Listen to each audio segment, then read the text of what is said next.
We're going to call this meeting. Wow. Is Tasha here or no? It must be coming. We're going to call this meeting to order Tuesday, July 9th, 2024. And we're going to start off with a roll call, please. Pledge of Allegiance. Yeah. Mr. Deacon, can you lead us in the Pledge of Allegiance? I pledge allegiance to the flag of the United States of America and to the republic for which it stands, one nation, under God, indivisible, with liberty and justice for all.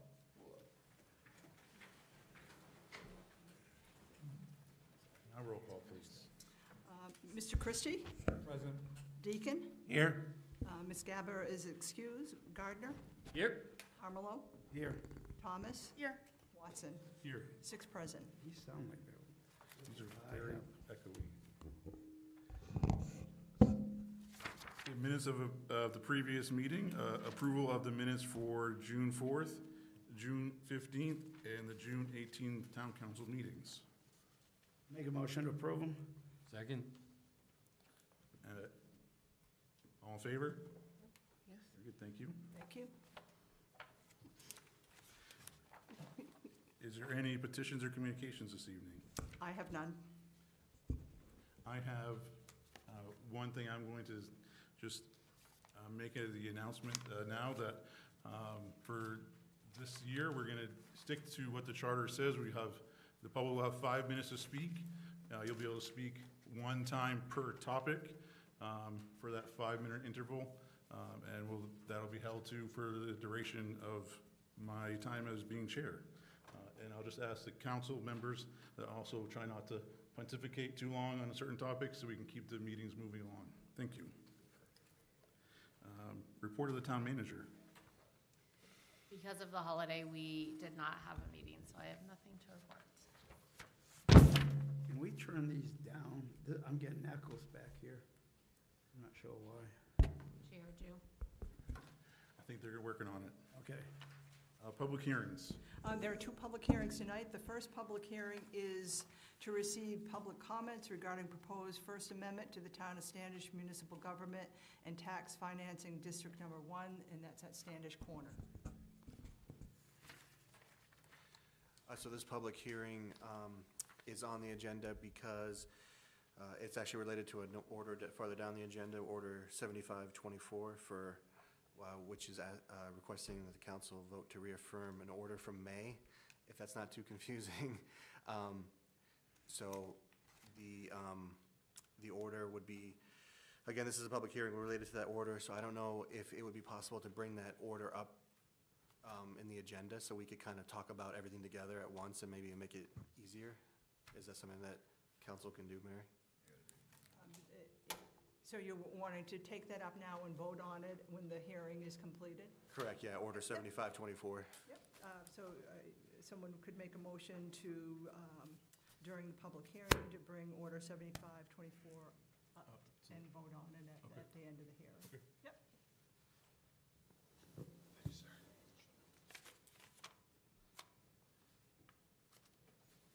Are they looking for a motion? Yes. I'll make that motion. Second. All in favor? Looks like it's unanimous. And why don't I go ahead and read the order Okay, then? thank Yeah. you. Order number 75-24, reaffirm town council vote to approve Order 50-24 regarding First Amendment to the Town of Standish Municipal Development and Tax Increment Financing District Number 1, Standish Corner. Can you hear me okay?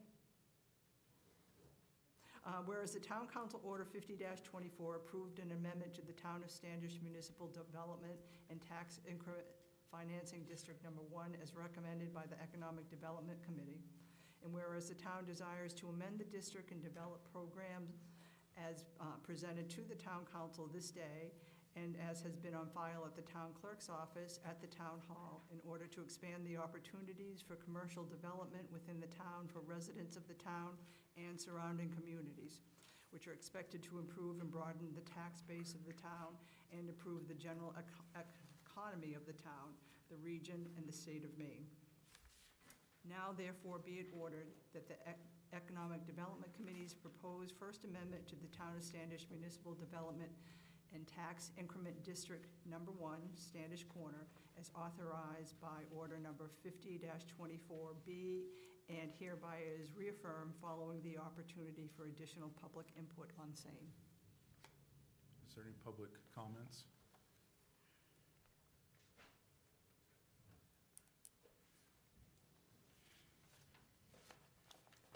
Hi, Todd Delaney from Spear Road in Standish. When the TIF was first created in 2014, it was based on the comprehensive plan from 2004. And we love the village and preservation of buildings and things like that, but based on the years of me sitting on the budget committee and the upcoming things, we definitely, my strongest wish or, encouragement to the town council and going forward is that although we need to respect the historic building status of the Standish Corner, we still need economic development. Any improvement, any changes that will allow businesses, which will allow us to, in a sense, reduce taxes, but also increase the life, or in a sense, the spirit of the community here. At the same time, it's just understanding that when the TIF was first created, it was 10 years ago, but at the same time was based on a comprehensive plan that's now 20 years old. Now the comprehensive plan is meeting now. So my hope and intention is that I think this is a good first step, and I would really like to see you guys approve the amendment, but also going forward to understand that we need to seriously look at the historic villages and the historic districts in this town and look at being more business forward and business friendly. Thank you. Any other public comment? Okay, I'll open up to council comments.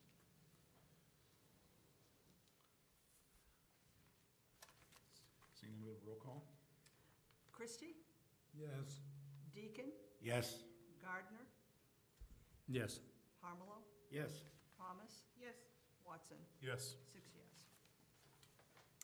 The next public hearing is, I've lost my agenda. Here, thank you. To receive public comments on the proposed amendments to the Standish Charter that will add language to 2 existing sections of the town charter to allow an individual who resides on a parcel of land that is located in more than one of the 4 districts of Standish listed in Section 201 of the Charter be considered a resident of each area and seek election to the Town Council or Planning Board as a representative to any of the areas in which the individual resides. But once that selection is made, the individual is committed to that area for as long as he or she resides at that property. The purpose of the proposed amendments is to address an ambiguity in the existing current language and does not address this situation. And so these proposed amendments will be presented to the voters at the November 5th special town meeting referendum election. Thank you. Is there any public comments on this? Okay. Council comments. Just a question. Does this come from the planning board? It does not. It was recognized during a regular review of the town areas. What has happened is a subdivision was built on the line between Area 2 and Area 3. Gotcha. Thank you Before very much. you, and as Mr.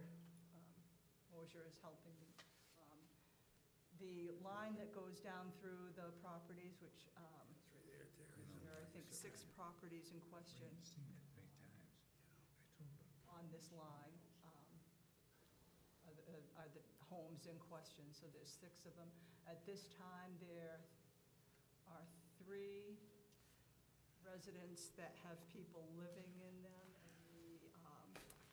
and that I could see last week, they're not registered to vote, so there's been nobody from that area that has tried to run for office. And the other 3 homes are sold but not inhabited. Brian, could I speak on this? Sure. We talked about this last month, and I had some concerns. We went through, our attorney spent at least a couple of back and forths with Mary and our attorney and myself. We got the language exactly where I felt we needed it. It just says that if you live in one of these houses and you're split between the District 2 and 3, that if you decide to run for council in Area 3, the next year, if you lose, you can't run in Area 2. Once you commit to that district, then you're in that district until you move or you die, basically. But there again, if your husband wanted to run for District 2, and you would already, he can do anything he wants, but it basically keeps people from jumping back and forth between districts. So I think that after a lot of push and shove, back and forth, we got exactly what we wanted. Yes, Mr. Deacon? Thank you. I just want to clarify for the public that parcel 12652 on the west side of Hunter's Haven there, it's all a single color, but my surmise is that a very detailed plot plan would indicate a small portion of the corner of that plot probably falls into the eastern side of that line. Is that correct? Probably, but I wouldn't bet, I mean, I wouldn't. Looking at that map there, I would say that's likely the case, and that's why it's listed, even though it's of a single color and doesn't have a line through it showing multiple sides of the line. So I just wanted to make it clear for the record, that's why that's there. The other thing to add is that our discussion is that when the line was drawn many years ago, this housing area was not particularly contemplated, and that the solution that we have here, although it was a permanent amendment to the charter, and as such is permanent, some of the discussion was that this is maybe perhaps a temporary fix. We don't probably want to have a long-term where people get to choose which district they run in as a part of our long-term charter. But we know that there is going to be perhaps some reckoning of all of the area boundaries, and there might be some adjustment of that take place, of which would mean that this, although it's a permanent change, might be subjected to revision as we review all of the boundaries and equalize out the voters' numbers that might be represented in each of the corresponding districts. Thank you. And can we have a roll call, please?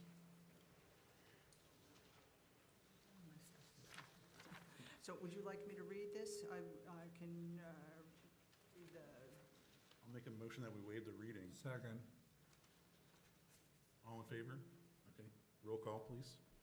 and so the Christie, Yes. Deacon, Yes. Gardner, Yes. Pomelo, Yes. Thomas, Yes. Watson. Yes. 6 yes. Thank you. We'll go with committee reports, and Mr. Pomelo, we can start down there on your side. I have no committee reports at all, actually. Christie, you're not going to have, I Mr. Gardner? just got the committees tonight, so I don't have much to say on that. Thank you. I have nothing as well. Okay, finance didn't meet, but I did have a chance to sit down with Tasha and Scott and look over everything, and things are looking in order. Gav is not here. I have nothing to report, although I would ask the chair to maybe inquire with the manager, town manager, if she has anything that she would like to say as in terms of the town manager's report. She did just mention that she hasn't had anything to say, but, okay, she's Okay, good. fine. We canceled the meeting because of the holiday. A lot of staff were out. Thank you. Consent calendar? There are no items. Okay. And then there's no unfinished business. The new business, we just did the 7424, and we've already voted on the 7525. Order number 76-24, accept resignation from Board of Appeals member. Ordered that the resignation of Board of Appeals member Terrence Christie, submitted on June 18th, 2024, is hereby accepted. Ms. Gaba is not here, but this is clearly just housekeeping. Mr. Christie cannot be on the appeals board since he's now on the council, so he's resigning. Mr. Christie, would you like to say anything extra? That I would say, if you're interested in something that's very good as far as the town is concerned, and you feel that you can't get what you want to do, you can go before the appeals board, and the time I spent on that, which was 2 sessions, I really enjoyed, and I thought, what a good group we had. Thank you. Thank you. Is there any public comments on this? Any other council comments? Roll call, please. Christie? Yes. Deacon? Yes. Gardner? Yes. Parmelo? Yes. Thomas? Yes. Watson? Yes. 6 yes. Order number 7724. Accept resignation from Public Safety Committee member. Ordered that the resignation of Public Safety Committee member Jack Smith, submitted on June 24th, 2024, is hereby accepted. Is there any public comment? Any council comments on this? Okay. Roll call, please. Christie? Yes. Deacon? Yes. Gardner? Yes. Parmelo? Yes. Thomas? Yes. Watson? Yes. 6 yes. Order number 78-24, Town Council appointments to various boards and committees, announcement of Town Council Chair Committee appointments and standing committee appointments, and temporarily suspend the Town Council Rules of Procedure regarding Appointments Committee meeting prior to appointments being placed on the Town Council agenda. Whereas the Town Council Rules of Procedure provide that appointments shall not be placed on the agenda until the Appointments Committee has met to review pending applications. However, due to scheduling difficulties, the Appointments Committee was unable to meet prior to the July 2024 council meeting, and delaying appointments would be detrimental to the town's government processes. Now be it ordered that the Town Council temporarily suspend the Council Rules of Procedure as provided under Section 6.6 to allow the Appointments Committee, the appointment to various boards, committees, and other town positions are considered for approval without the Appointments Committee meeting regarding the appointments as shown below. Now be it further ordered that the following Town Council appointments are made through the dates shown. The board is Appeals Board, Christopher Perrin through June 30, 2026. Fair Housing Authority, Heather Richards through June 30th, 2025. GP Cog PACS Policy Committee, Sarah Gaba through June 30th, 2025. Old Red Church Liaison, Robert Deacon through June 30th, 2025. Watchet Lake Liaison, Robert Deacon through June 30th, 2025. Recycling Committee, the council rep is Philip Parmelo through June 30th, 2027. Further ordered that the Town Council Chair's appointment to the following committees or town standing committees are approved by council. Cemetery Committee, Mr. Deacon through June 30th, 2025. Public Safety Committee, Council Rep, Mr. Christie through June 30th, 2025. Appointments Committee, Mr. Gardner Chair, Mr. Parmelo, and Mr. Watson. Capital Improvements, Mr. Parmelo Chair, Mr. Christie, and Mr. Watson. Economic Development, Ms. Thomas Chair, Gaba, and Parmelo. Finance, Ms. Gaba's Chair, Thomas, and Watson. Ordinance Committee, Mr. Watson is Chair, and Mr. Parmelo and Ms. Thomas are on the committee. Personnel, Gardner Chair, Christie and Gaba. Portland Water District Steering Committee, Mr. Christie is Chair, Mr. Deacon and Mr. Gardner are on the committee. And Transportation Policy Committee, Mr. Deacon is Chair, and Mr. Gardner and Ms. Thomas are on the committee. Any public comments? Any council comments? Mr. Deacon. Previously, the cemetery committee had multiple members, and could you share why there's only one appointment? It was my understanding that the committee never met, and there was, you seemed pretty passionate about it, and if you want to ask for some other volunteers or bring other members, and maybe like John, who's already working on the cemetery or things like that, to a meeting, then that would be more than sufficient. So would you clarify that to say there is still a vacancy available that is constituted? When it was originally set up, it was contemplated there were 2 vacancies, but you've only appointed one. Correct. And that there is still a vacancy available. Correct. And if the appointments committee seems fit, they can look into filling that. Okay. Any other council comments? roll call, please. Christie? Yes. Deacon? Yes. Gardner? Yes. Pomelo? Yes. Thomas? Yes. Watson? Yes. 6 yes. Order number 80-24, award bid and authorized purchase of vehicle for the Public Works Department. Whereas a bid process has been conducted for the purchase of a vehicle for the Public Works Department in accordance with Section 302F of the Standish Charter, and whereas the Public Works Department is seeking, excuse me, a vehicle with 6x4 cab and chassis, dump body plow, wing, and spreader. Now be it ordered that the attached bid and the name is left blank as described in the bid specifications, and the amount of and the dollar value is left blank is hereby accepted. Am I reading the wrong one? Skip Oh. 79. I think we skipped Let's one, but continue on. we'll go back. We'll do do number this 80, one. then come back to 79. Yeah, we'll do this one. Everything's sticking together tonight. Further ordered that the town manager is authorized on behalf of the town to execute related contract documents. Is there any public comments? Council comments on this one?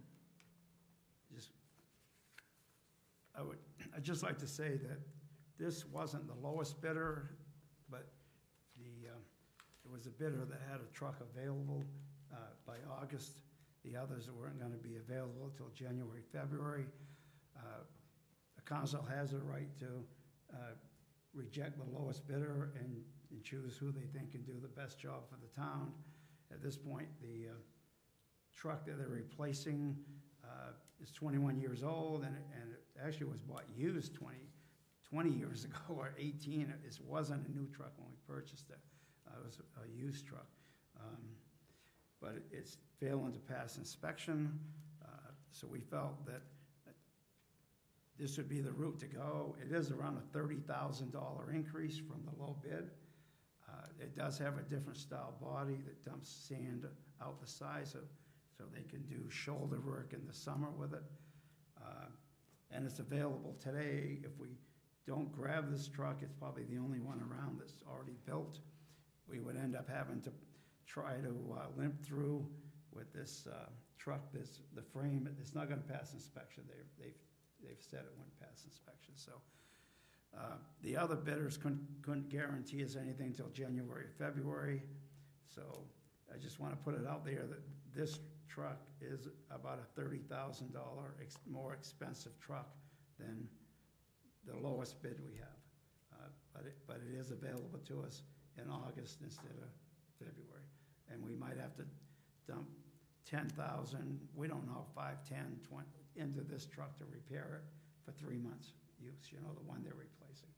But we also mentioned in capital that we're gonna really get on top of this and not get into this area where the trucks are to the point that we now have to buy off, at high market value because it's the only one available. So I think this is probably a good investment for the town. I'm still struggling with it, but I think that we need to move forward, and I can promise as a counselor, we will watch the bids a lot better, and John and us will all work harder to bring stuff forward where we have 6 months, a year time to get this new equipment out on the road, so we hopefully won't see this problem again. Thank you. Mr. Deacon. Thank you. I'd like to point out that in the committee, Mr. Pomelo made some very valid comments about the need to better plan as we go forward. We no longer have a mechanic, and I want to thank our employees in all sectors of the town, but those who have maintained vehicles in the past, some of which people are no longer here, we don't have the same type of mechanic available. And maybe we made our vehicles last a long time because of our diligent efforts to maintain them as best as possible. But now we're in a different situation. We don't have a mechanic.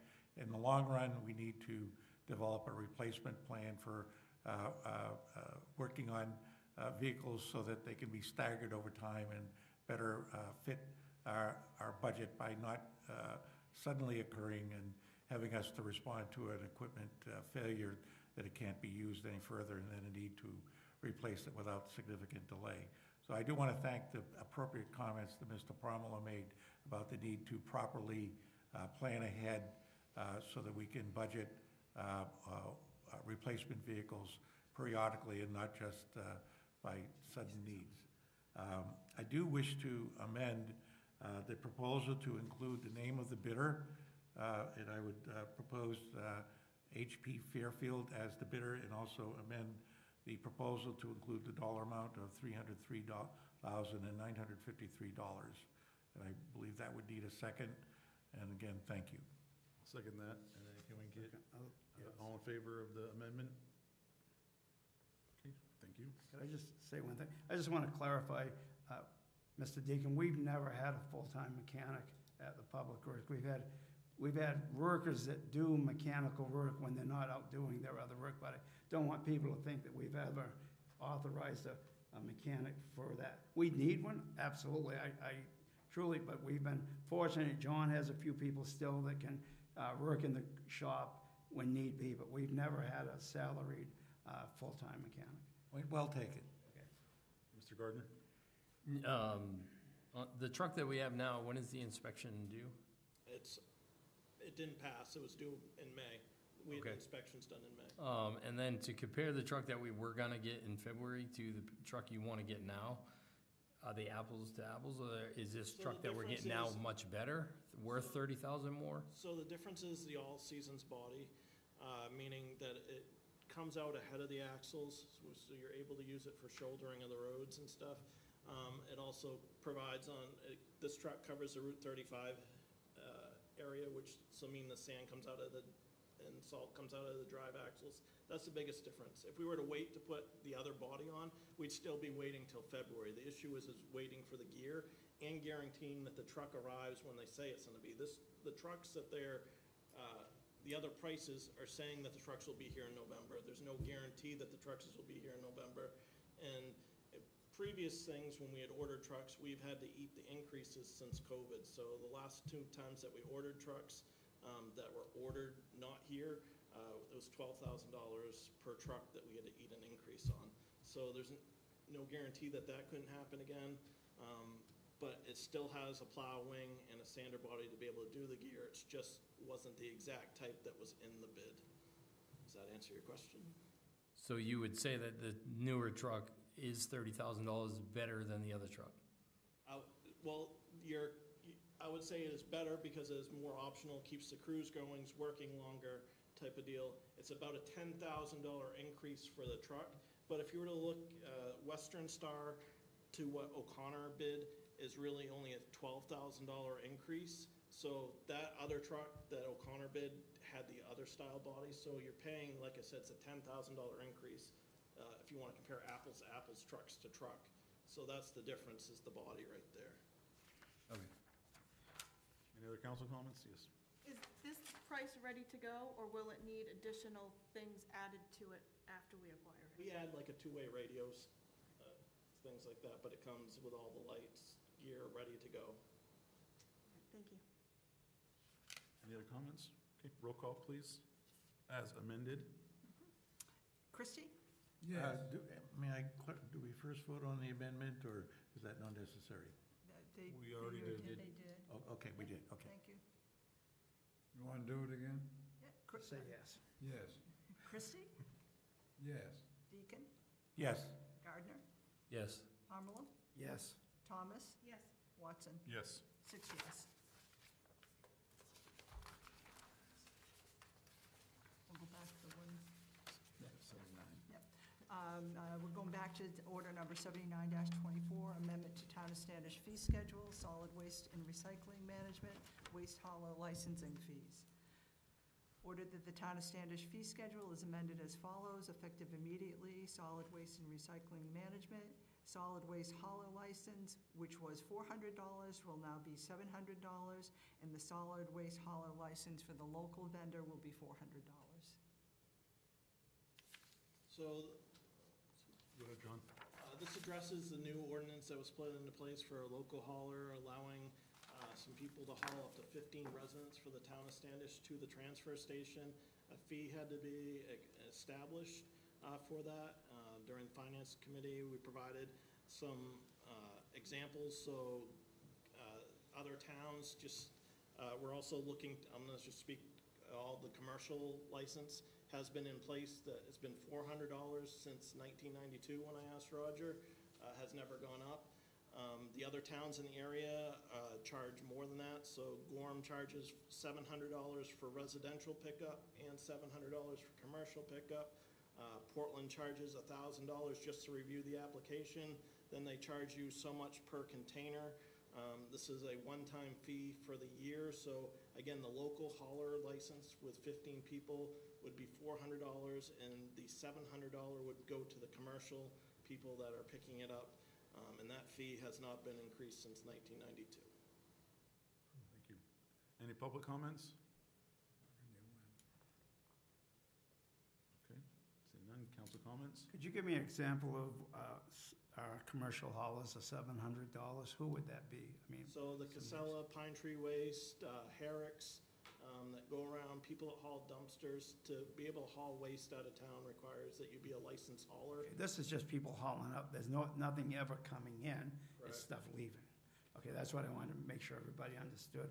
We're not letting these people come in from another town and dump. So the commercial hauler license is only for them taking from our property and leaving, which is really a good deal.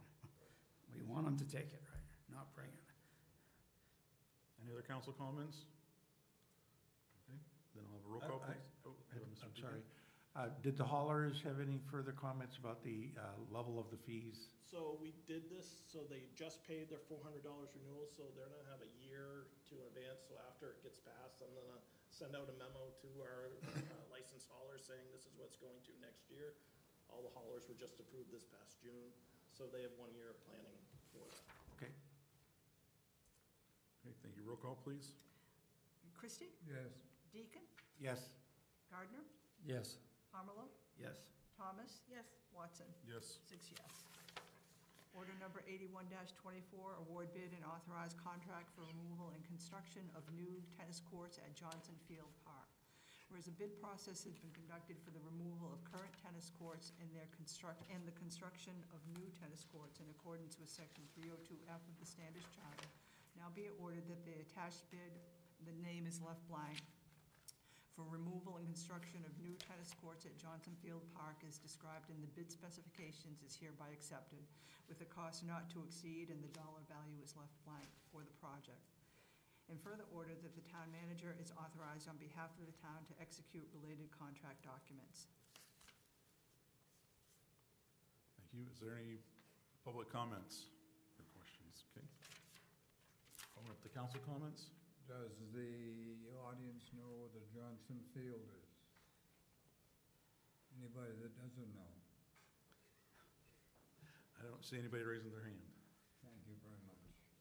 I just got, Mr. Parmalone. are you doing public comment or you already done that? There was no public comment, so Okay. we can do council comments. I just wanted to let people know, this is a $150,000 grant with no in-kind work that we have to do, so it's a freebie 100%. We're having courts taken out and replaced. We did get a $150,000 grant with no stipulations. There were two bids, one for $214 and one for $146. So it was like $68,000 between the bids. And the $146 that we took was a local contractor, was it Pine Tree Paving or Pine Tree Asphalt, which is good to use a local company and also to see a $68,000 savings. So now you know why we go out for bids, because if we hadn't only got one, we wouldn't have been able to do this because we only had a $150,000 grant. So this is a win-win situation for everybody in Standish, especially the tennis players. Mr. Deacon. I apologize for not raising this in the committee hearing, but a thought that comes up is that tennis courts, I have family that plays tennis, it's very important. But pickleball is very important to many people, and there's some controversy between pickleball and tennis.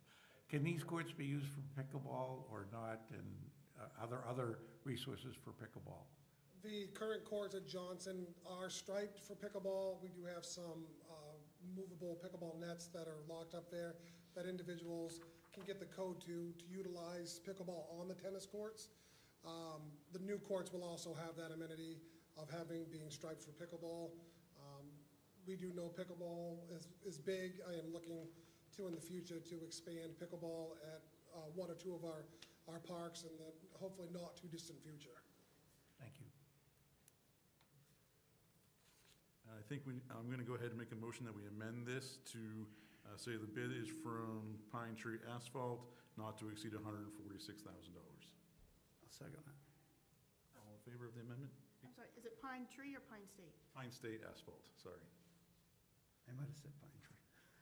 All in favor? Yes. I think we have a roll call as amended, please. Christie? Yes. Deacon? Yes. Gardner? Yes. Harmelo? Yes. Thomas? Yes. Watson? Yes. 6 yes. Order number 82-24, received list of delinquent personal property accounts from the finance director as required by the personal property tax collection policy. Whereas Council Order 37-15 adopted the outstanding personal property tax collection policy, which provides the procedural outline for the finance department staff to follow in collection of unpaid personal property taxes. And whereas in April, the finance department has reviewed the outstanding accounts, sent letters to taxpayers in question as required by the policy. And whereas in May, the finance director sent the second letter to the taxpayers in question per the council order as required in the policy. And whereas the policy requires that the following list of delinquent taxpayers is then presented to the town council at their July meeting due to the scheduling delays in June. And the list is attached. Now be it ordered that the town attorney and/or the finance director are authorized to take all necessary actions, including civil lawsuits, to collect all delinquent personal property taxes, including interest and costs of the suit for the municipal tax year 2022 against those named on the attached list to collect as recommended by the finance committee. See if Scott or Julie would like to make any comments on this. Yeah, Scott Giswaldi, Town Finance Director. This is just the next step in the personal property collection process. It requires that I bring a list of those in question to the council, and then I'll be speaking with the attorney to take the next steps to get the collection of the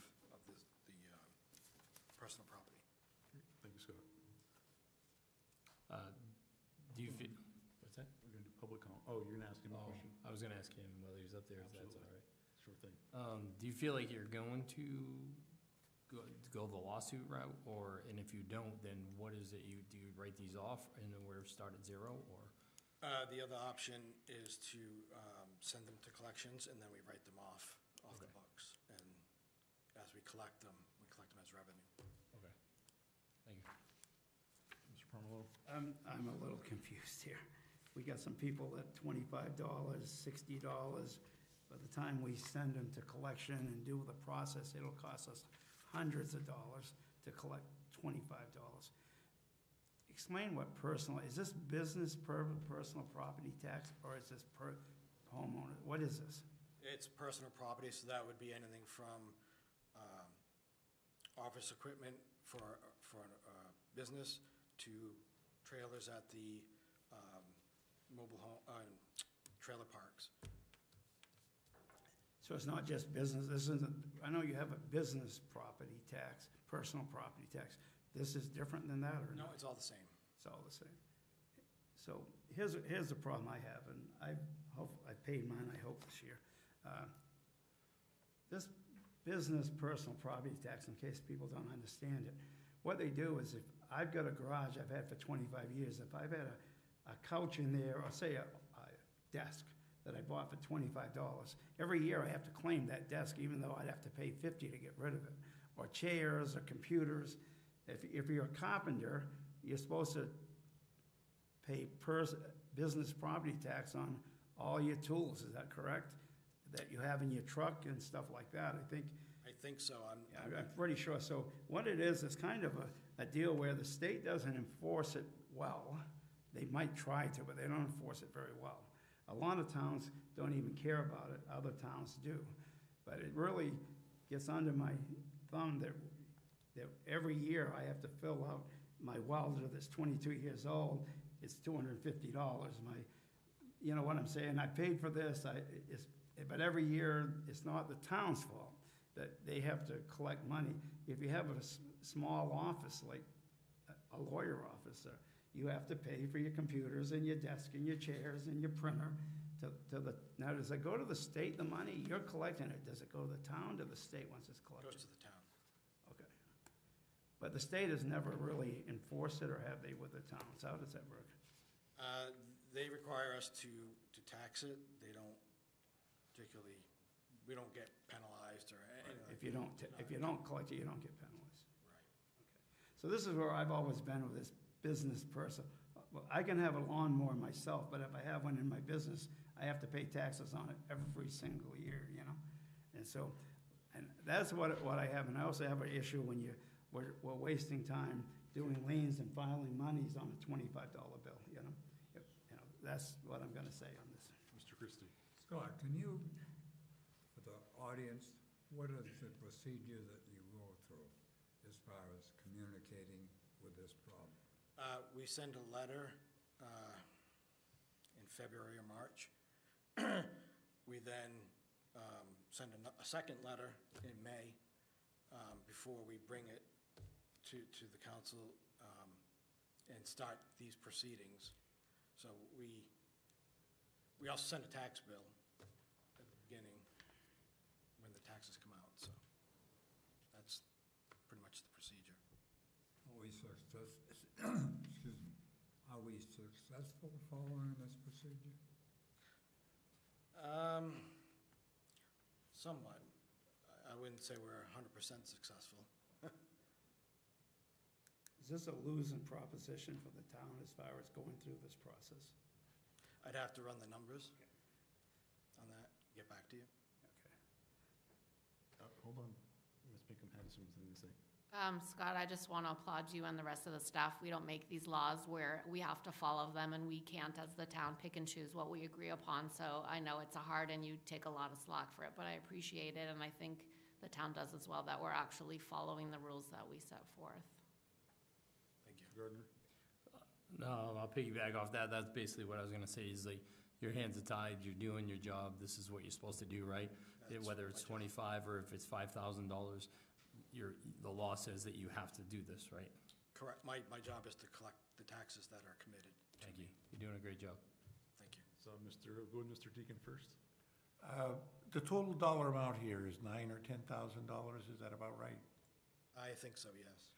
So, that's multiple homeowners are paying $5,000 or $10,000 for their property taxes. And so this in some ways compensates, they're paying their fair share. And it all adds up.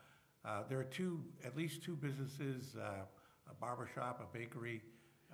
When these are not paid, can that impact their ability to get licenses? Can the town deny them a license if they don't pay these taxes?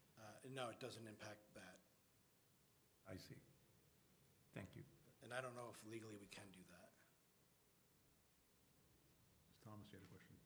What is the percentage of non-payers tax base is concerned?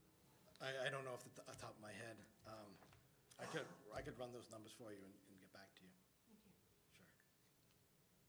Thank you, Scott. Can I get Scotty with one more thing? Don't take me the wrong way. The only reason why I asked you that, you were on TV. Sure. And a lot of people wonder why that happens. And thank you for doing that. Yes, Mr. Parmelo. There is no way that I'm saying that you're not doing your job. I hope you understand No, that. totally. But I do think it's an honest system too, isn't it? You don't go and look up every business in Standish and then send them letters. I think is it kind of like an honest system that you're supposed to send it in? But if 25 people, 177 businesses in Standish, if 45 send them in and pay their money, the others, unless they send it back in and go on record, I don't think there's any way to chase them. I don't know. Correct. The assessor sends out a letter to all the businesses, and the business is supposed to fill out what they have and send it back in. And don't know for a fact, but I believe he uses that as a basis to, Correct. Come Yeah, up with you're right. Yeah, you're correct there. I hope we grilled them enough, so thank Yeah. you, Scott. Yeah, thank you. Is there any Thank you. public questions or comments? Okay. Pink Floyd, Mike Blank, Heath Lane in Steep Falls. Wouldn't it be a lot easier, instead of involving attorneys to collect money, which costs the town, why can't you just put a lien on the property? And that way, you'll eventually get the money, it accrues interest, and when the property wants to be sold, they have to clear the lien before the property can be sold.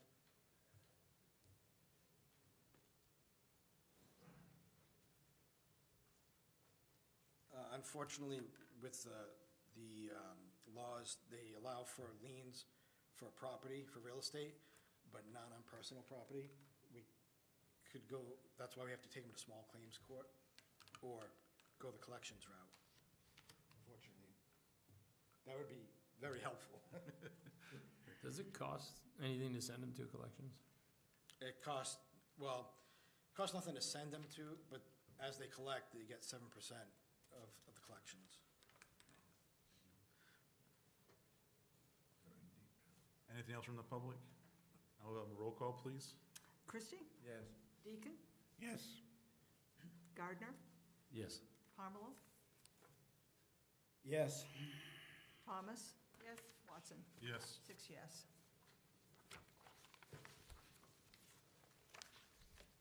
Order number 83-24, amendments to Standish Town Code, Chapter 181, Land Use, Part 1, Zoning, Article 2, Definitions, and Article 4, General Standards regarding elderly and village housing. The Town of Standish I'll hereby... make a motion that we waive the reading. Second. All in favor? Thank you.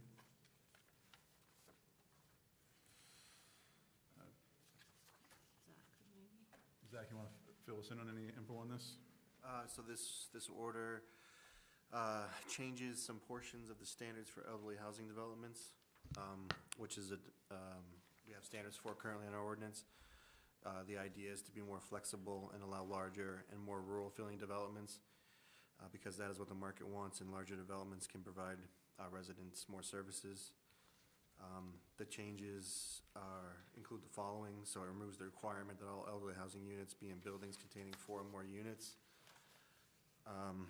Changes to the definition so that units must house at least one person over 55 instead of solely people over 55.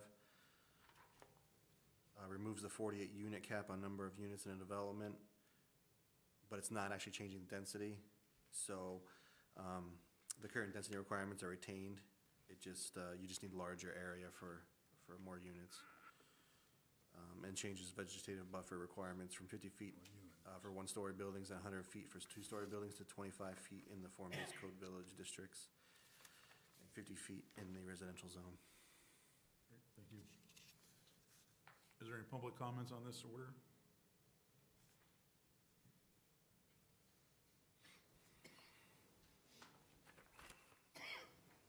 Maury Hill from Wild Ridge Road. The one thing that I would observe in terms of elderly housing is that, and village housing, but particularly elderly housing, is that it seems that a lot of the development doesn't have adequate storage. And so we're ending up, you know, having to do extra storage units, et cetera, et cetera. I just didn't know whether or not there was any way to put something in there about adequate storage.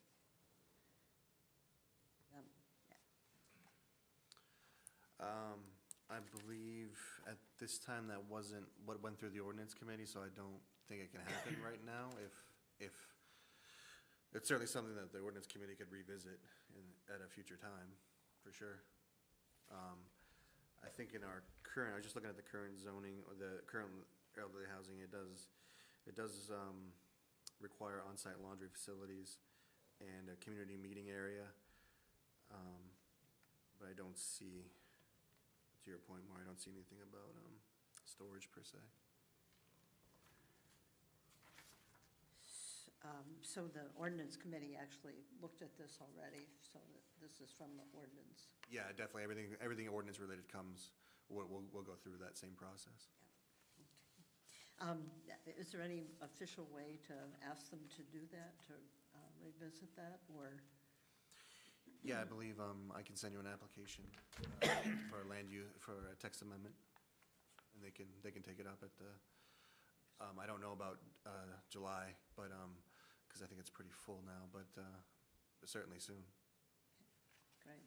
I didn't know if anybody else has seen that as a problem in terms of development, but because we have so many new developments, it's something that I think is important to plan ahead for. Thank you. Any other public comments? Seeing none. Council comments on this? I'm just a little confused on 7B. Talks about shall retain or create a 50-foot continuous buffer to the front, and then it crosses off, and then front sides.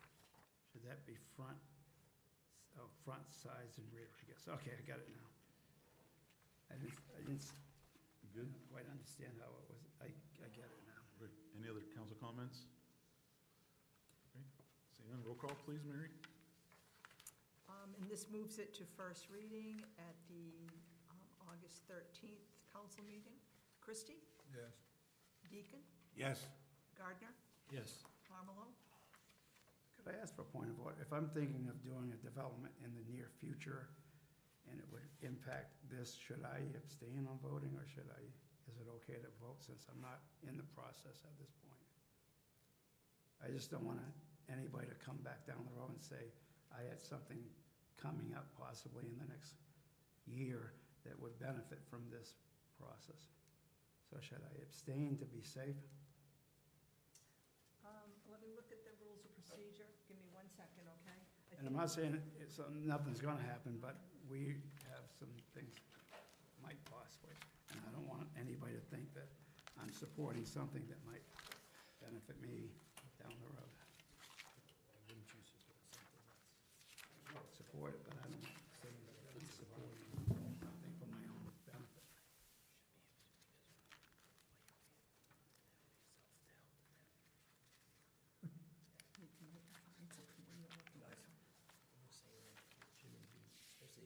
Right. It's not in the works, but it's something that we're considering. And I just don't want to put anything, I don't want anything down the road saying that I supported something that would benefit me down the road. I don't think, so it'd be safe for me to just abstain from this vote, I think, you know. 12.1? Thank you. 12.1? Didn't go quite far enough. I read it aloud. Conflict of avoidance protocol.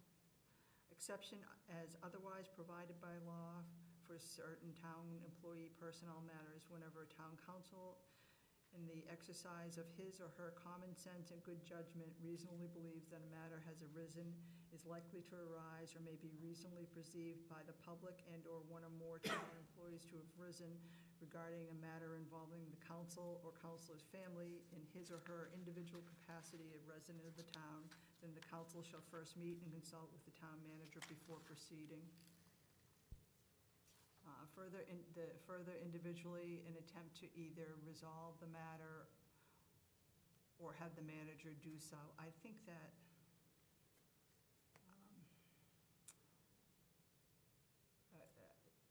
I think this is more than what he was asking. I think you can abstain. The council, I was looking for. It's not going to affect the outcome of this vote, and I just would feel more comfortable. Let me look at, I think it's right here. Hold on a second.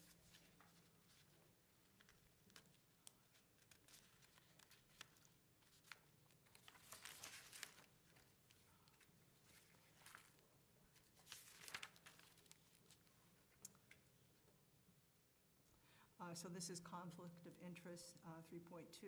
No councilor shall participate in debate or vote on any matter before the council in which a councilor has a conflict of interest. The question of whether the councilor has a conflict of interest in the question or contract which the council is voting shall be answered referring to 30 AMRS Section 2605. I don't have that in front of me, but I can look it up. I'm gonna abstain. We listen. Abstain? Yes. Mary, I have it right here. 2605,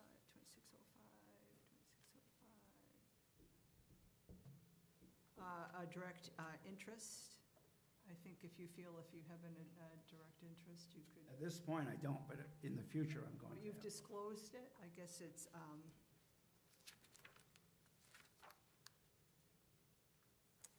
think it's up to you to. I would like to abstain. Abstain, okay.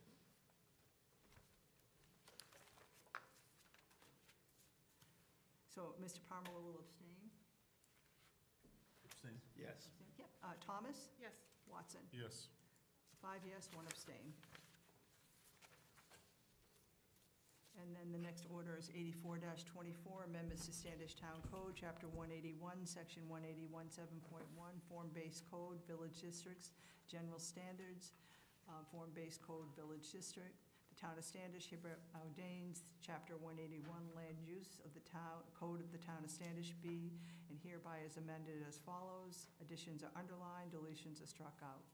Chapter 181.7.1, Form-Based Code, Village Districts, Form-Based Code, Village Districts, General Standards.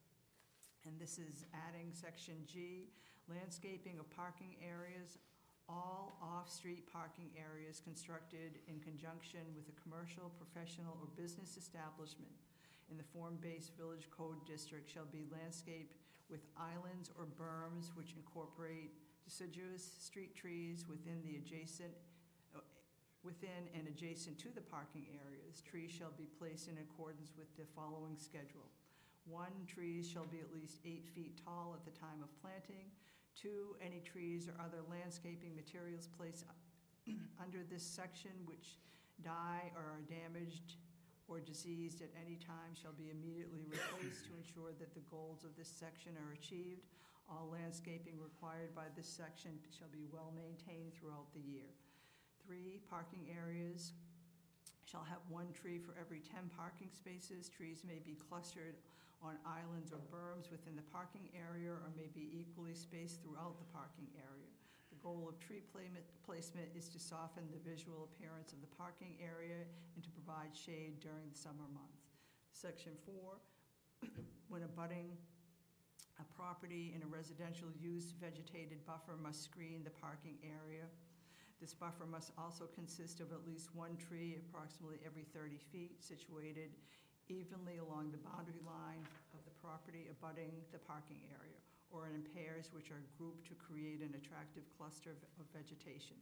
The planning board may accept a continuous natural buffer of mature trees of at least 10 feet in depth as meeting this buffering requirement. Thank you. Any public comments? Council comments? Where'd this come from? Next, builder, where does this come from? The language itself is largely based on language we have existing in the ordinance from business, commercial, and industrial zones. I believe there was a planning board member that did drive this forward, but I don't, I don't want any names, I just want to know, it comes from the planning board? Comes from the planning board. It does. This would be tough on a builder. In the wintertime, in particular, trees, you kill them all by plowing with, rock salt. Just something like that. I'd fight this if I was gonna come for the town of Standish. If I had to make sure I hit a tree every 10 feet, get some water out there and water it, and make sure if it dies, there's a problem. There, I've said something. Did it come from the planning board or from a member of a planning board? How did this come to, I'm just curious how this. I was on the ordinance committee to come from a planning board member. So the planning board itself didn't bring this forward, it was never brought through? It was brought to what, the ordinance committee? Yes.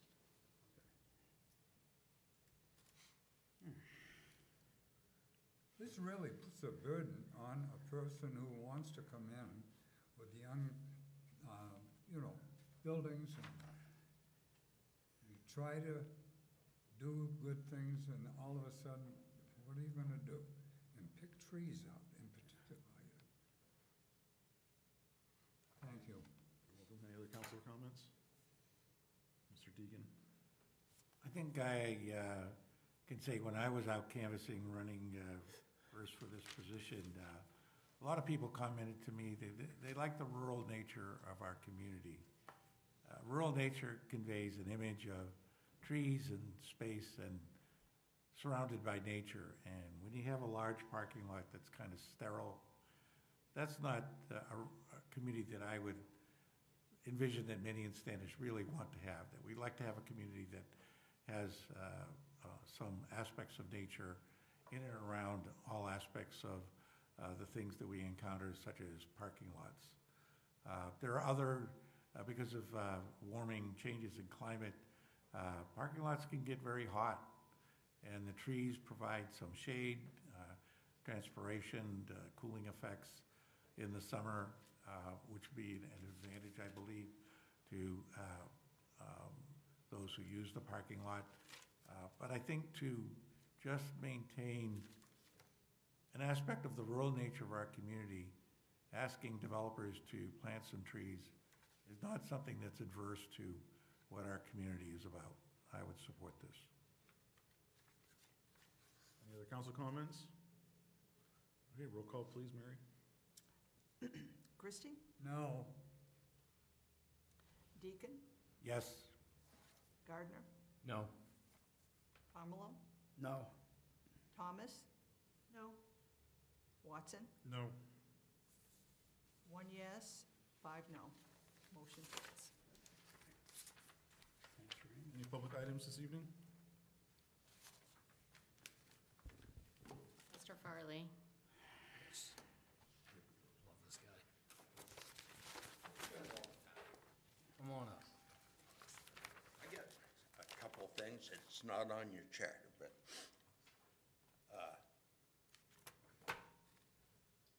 excuse me, takes a second here. Here we are,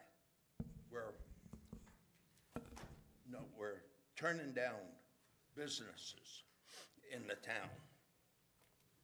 And we're allowing 135 condos on 50 acres of land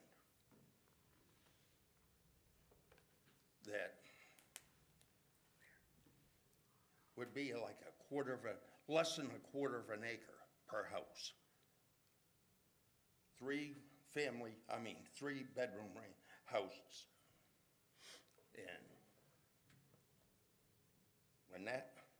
And they'll have probably 2 kids. And our taxes and things will go up, and we're turning down like Tractor Supply, I think it's going to Gorham, and Napa is on too small a lot. But here we are, letting all these houses on less than a quarter of an acre. And if my son wants to give one of his daughters, say for instance, he don't, but if he did, 1 acre, and they couldn't build a house on 1 acre, but they can build 135 plus 3 multi-units on 55 acres. And that 55 acres, they can only use so much of that, and everything's coming out onto, they only got one way out of there, out onto Route 35.